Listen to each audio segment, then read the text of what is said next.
Hey, if you're enjoying these videos, please consider subscribing and sharing this video and give that like button, right? Smash it, just, yeah, enough times.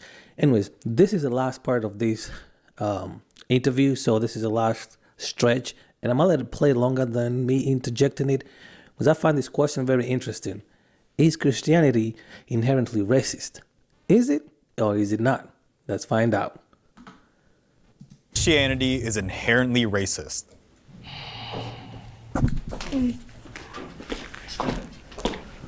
I look at it from a legal perspective as Uh-oh, what Christianity as it. All right, here we go.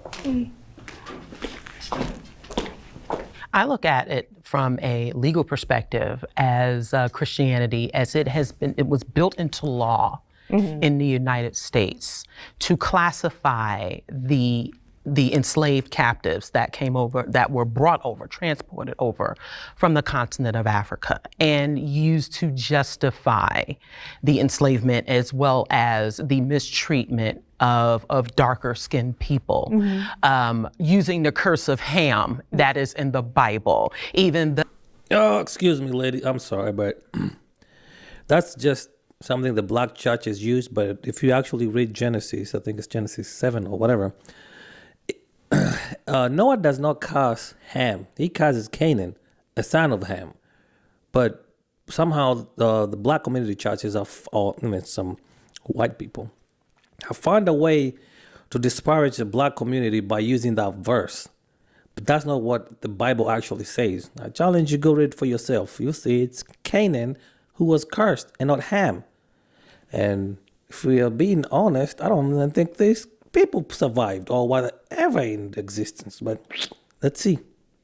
though the description of Jesus himself was not white as is depicted in popular culture. But the Christianity as we know it today and the distinct differences between certain non-black people and black folks and other people of color and the conditions of our community certainly imply that it is racist. Even within the Old Testament, you're looking at these different groups of people, different tribes going to war with one another, and even, saying that my God wants you to be completely snuffed out. So yeah, it's always been wielded in a way that's been inherently racist.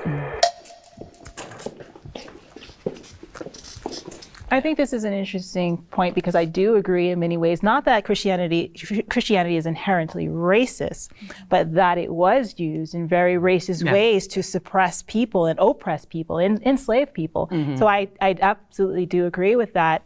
And I think that another narrative, the slavery in the Atlantic slave trade also gets very sticky because you also had African slaves and tribes who were betraying their own people to give them away to these colonizers. Excuse me, lady. I believe you've never been to Africa. You don't know African history. And I'm going to correct you right there. It's not like we enslaved our own people. Some tribes kidnapped our people.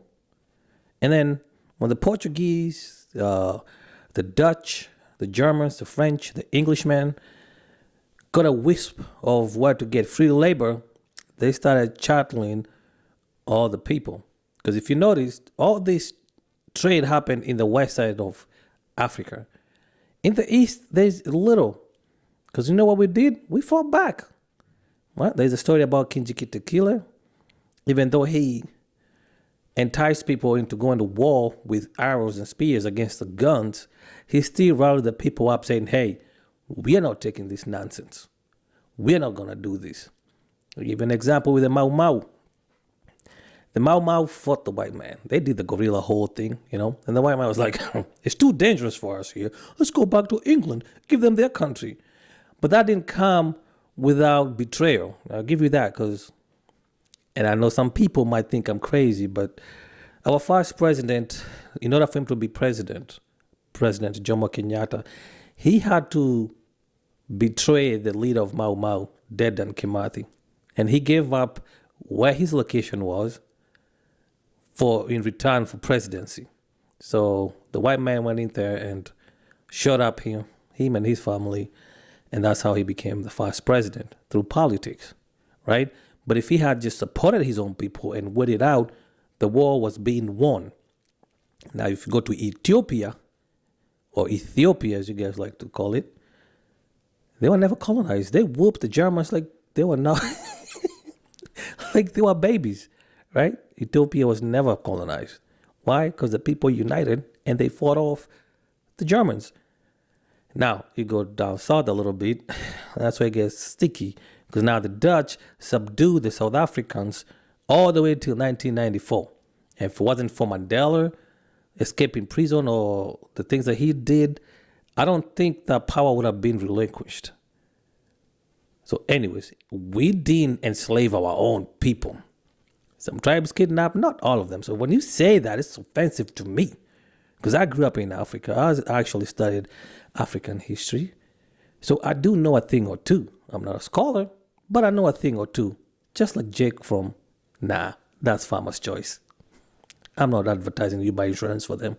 By the way, I was trying to make a joke. And more. So, I mean, it's like there's so much murkiness in that entire conversation that it's like one side over the other. Who's the lesser of two evils kind of thing, right? Those who are enslaving plus those who sold their families to the slavery, you know? Well, there were a number of captives that were kidnapped. So they weren't necessarily given over. It like you said, it does become a very, very murky and very ugly history. And this is a narrative spinned out by other people just to make us Africans look like we sold our own. Who is in their right mind is gonna, like, what was, keep in mind, there wasn't like a world economy, a currency that was being exchanged for. You want me to tell me we sold our own people for what, mirrors and sugar and salt? Or what? What was the currency of these trades? So do not bundle us. First of all, Africa is a huge continent. And before it was divided, we didn't have borders. So for you to just put us in one bow tie and say, you sold your own, you betrayed your own, it's not entirely correct. How it's been used? Oh, absolutely. Yeah. So I think it's important, if you have a kernel of truth, and I don't know that we'll all even agree with what that kernel of truth is, and someone or something falls away from that truth, does it make the truth ineffective? Or does it make the falling away the most ineffective thing? Does that make sense? In other words, if there is a God, and I believe there is, but if there is a God and someone distorts that understanding or concept of God, does it make the God ineffective, or does it make what they've done in falling away from that kernel of truth? Well, if there is a God, and by any means, I'm not saying that I'm an atheist, to maintain the truth, he would have to intervene. He would have to come down here, and please do not say Jesus came down here, because as far as I know, those books were written 100 years after he died. So a lot happened in between, and a lot of things could have been added to them, so that we can't use that as facts because we can't prove any of it. So in my opinion, he would have to intervene, or she would have to intervene, or whatever entity he is, in whatever form he is, the God concept is in, would have to intervene in order to bring order and chaos in check. There's a very simple way that this could be resolved, right? If there is any type of God, right? It could very much be cleared up by them appearing and dispelling all of these discourses, all of these different beliefs, all of these different, it could possibly end the conversation, or it could end all of this discourse right here. I disagree because we believe that he already did that. Yeah. Again, you belief is accepting unverified information. So belief is not a fact. I don't know where Mr. Fitzgerald over here. Anyways. It's really common too in the Old Testament. We already believe that, and they killed him. So Yes, it's like, because of that. Yeah. And I agree. There's a lot of evidence that shows in that. I mean, you guys were talking about evidence. There is no evidence over Jesus. There's not one shred.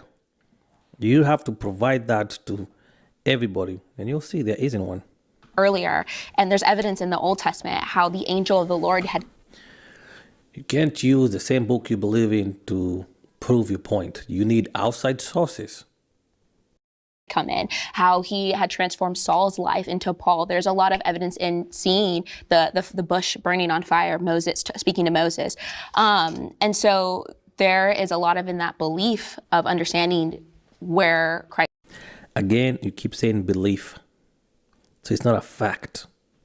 Has come from and revealed himself through Old Testament. The Bible is a book that does not have footnotes. It does not have points of reference, which means that it is a book of allegory. It is a book of stories. It is a book of things that cannot necessarily be replicated today. You can't see this. No one can talk through a burning bush today. If that could be replicated today, then maybe we could see validity in that. Well, maybe if you had some DMT. Which kind of leads into a lot of my own personal belief system, because I don't actually identify as atheist. I'm probably more agnostic than anything. And in recent years, I've come into a lot of African spirituality by way of Ifa, which a lot of people in West Africa would practice some form of Ifa. It gets, translated through the slave trade as Santeria in Cuba. It's showing up in hoodoo and voodoo throughout which the church South. Deemed as witchcraft. Exactly. Which it does have elements of that when you get into it, but it's misconstrued, and that lens of Christianity being put on those things has given it a lot of negative connotation when we really did that to have survival and a way to still connect to our culture. And a lot of it still was able to survive through sharing that belief system. Can I say something real quick?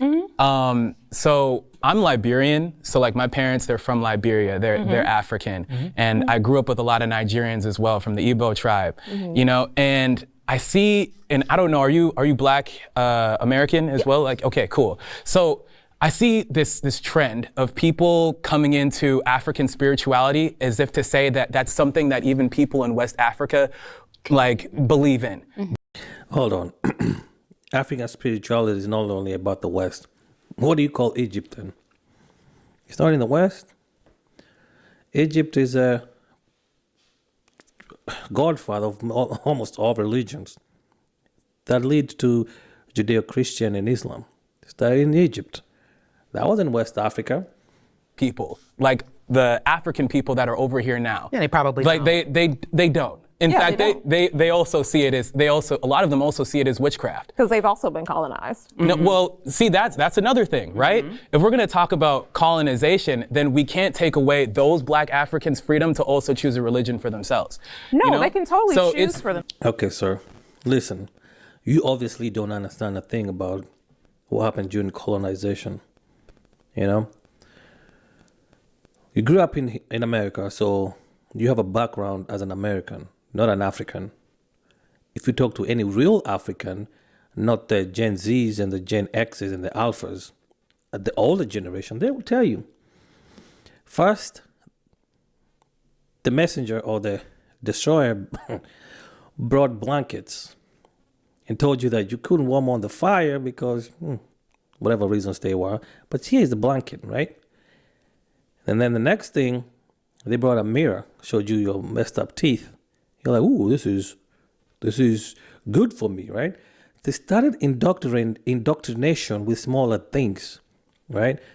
I implore you, go watch Shaka Zulu or something, and you see some of the things that I'm saying. They try to put as much as what had happened back in the day in that series. But it started with small things. Before we know it, they were in our backyards. And we have a saying in Africa that a gas is like a river, they're just passing through. Well, this gas stayed. And the next thing we know, they're telling us we can't worship under the Mugumo tree because that's idolatry. And we should not pray facing up and our hands up like this. We should clamp our hands together, be on our knees, head bowed.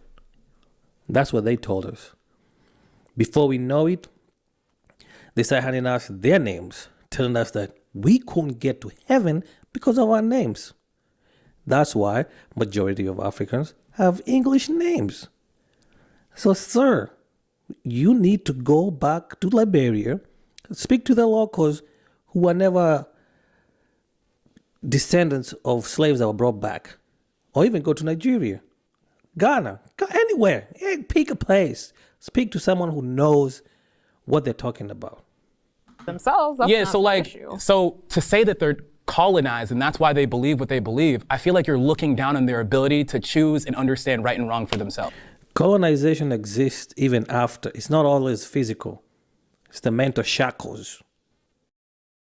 But it's just And I a kinda find fact that that they offensive. were Just a little. colonized, specifically Nigeria, because the majority of what I know about myself, my people did come from Nigeria. That was colonized by the British. So see how you have the ability to look at your beliefs, and even if colonization had some type of oppressive thing on you,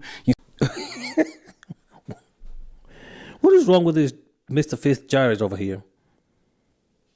It's not, it happened. People got colonized. Their ways of life were changed forever.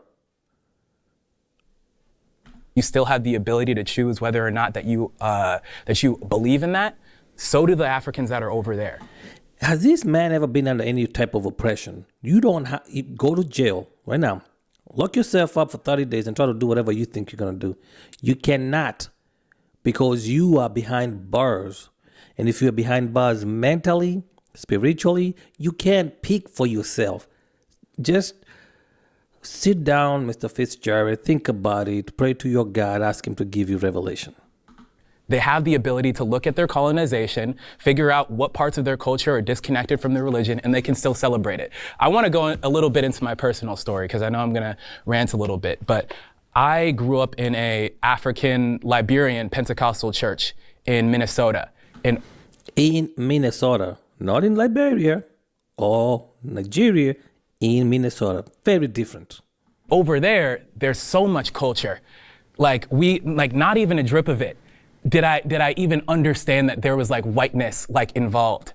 You know, we have the same food. We sing our Christian songs in a different way than like white churches do. Even sometimes when I went to different white churches, I would be confused as to why they're not singing it the way that we're singing it. And so to say that like Christianity is this thing that deletes culture at its roots, I completely disagree with that because that's where I grew up in. Do Black atheists have a response to that? Well, there are different, I mean, that's similar to how the Black church is here in the United States, right? The Catholic Church probably does not do as much singing as like maybe a Baptist. We got gospel masses out here in LA. But that's interesting to know. But there are definitely some cultural differences in the way Black folks practice, and part of that is due to the racism because Black folks weren't allowed in certain white churches. What we don't understand about like white supremacy and colonization, that at times it's mental. Yeah. It can be mental. So even if it isn't overtly someone physically oppressing you, when we talk about the institutional practices, it means that it is ingrained into your mentality that it doesn't matter who it is. Even in your Pentecostal practice, if you are still worshiping Jesus, and there are a lot of evangelical, like even on the continent now, where they are still putting white Jesus. I think in Ghana, there is a huge statue of What? My brother, you wanna tell me in Ghana, you guys have an Ibroni Jesus? An Ibroni Jesus? In Accra, Ghana? What? Yo, I need to hit up my Ghanaian friends because I need evidence of this. white Jesus.